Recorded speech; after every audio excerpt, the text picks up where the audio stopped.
Imagine waking up one morning and discovering that your entire country does not belong to your people anymore, not to another government, not to an invading army, but to one single man. This is not a movie, this is not fiction. This is the true story of how King Leopold II turned the Congo Free State into his personal property and created one of the deadliest genocides in human history. The beginning of greed. In the late 1800s, Africa became the center of global attention. European powers were racing to claim African land in what became known as the Scramble for Africa. But Belgium was a small country, it had no colonies, and its king, Leopold, wanted power. He wanted wealth, he wanted land, he wanted control, but instead of sending an army to invade, Leopold did something far more dangerous. He lied. He told the world he wanted to help Africa. He claimed he wanted to bring Christianity, civilization, education, and trade to the people of the Congo, and in 1885, during the Berlin Conference, European leaders officially handed him control over a massive territory in Central Africa, now known as the Democratic Republic of the Congo. But here's the shocking part. This land was not given to Belgium, it was given to Leopold himself. Over 76 times the size of Belgium became the private property of one man. The Congo becomes a prison. Leopold renamed it the Congo Free State, but there was nothing free about it. Soon after gaining control, Leopold discovered that the land was rich in something incredibly valuable at the time, rubber. And in the late 1800s, rubber was like oil today. It was needed for bicycle tires, telegraph wires, machinery, and the growing automobile industry. So Leopold created a brutal system to extract as much rubber as possible, at any cost. Villages were given rubber quotas they had to meet. If they failed, punishment followed.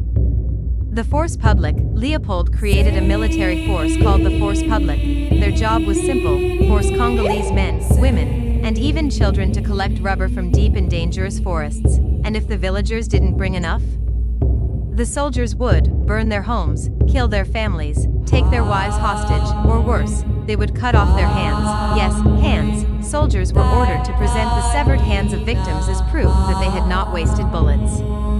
Because bullets cost money. So if a soldier fired a gun, he had to show a hand to prove someone had been killed. Over time, baskets of human hands became normal. Children had their hands cut off.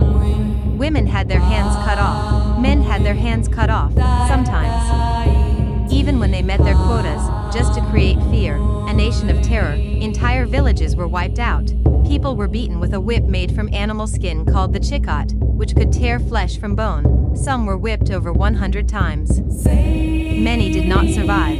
Fathers were forced to watch their sons murdered.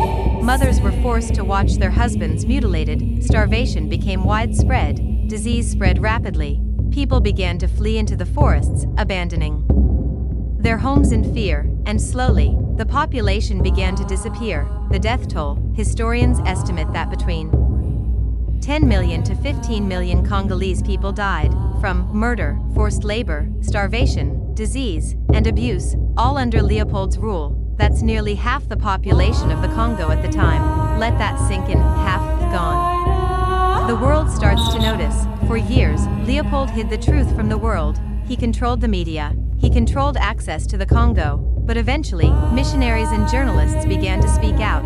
One man in particular, named E.D. Morel, noticed something strange. Ships were leaving the Congo full of rubber and ivory, but arriving with only guns and chains.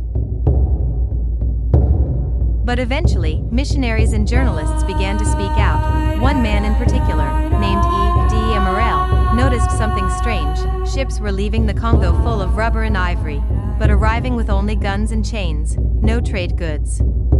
That's when he realized this wasn't trade, it was exploitation. He began a global campaign to expose Leopold's crimes. Photos of mutilated Congolese children began circulating in Europe, and public outrage exploded. The fall. By 1908, the pressure became too much. Leopold was forced to give up control of the Congo.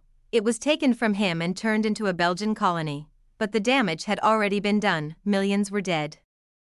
Families destroyed, cultures shattered, and Leopold, he died a rich man in 1909, never imprisoned, never punished, never held accountable. The legacy. Today, this genocide is rarely taught in schools, rarely mentioned in history books. Yet it remains one of the most devastating human rights atrocities in recorded history, and it all happened because one man was given ownership over